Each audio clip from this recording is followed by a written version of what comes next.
ہر شعبہ میں بے شمار سیاسی بھرتیاں ہیں۔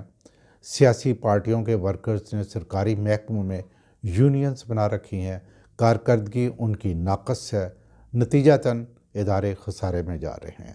سرفہرست پی آئی اے، اسٹیل مل، پاکستان ریلوے ہیں۔ ہم تو سمارٹ گورنمنٹ کے کانسیپٹ سے کوسوں دور ہیں۔ ایک دو محکموں میں ٹیکنالوجی استعمال کرنے سے سمارٹ گورنمنٹ نہیں بن جاتی۔ اس کو لین کرنا ضروری ہے، پرفارمنس بہتر کرنا ہوگی، ہر ایک شخص کی جاب کا جواز ہونا چاہیے، پھر اکاؤنٹیبلٹی کا نظام سخت کر کے کرپشن ختم کرنا ہوگی۔ کام نہ کرنا جیسے کہ پی آئی اے، ریلوے اور اسٹیل مل کا کلچر ہے، یہ سب سے بڑی کرپشن ہے۔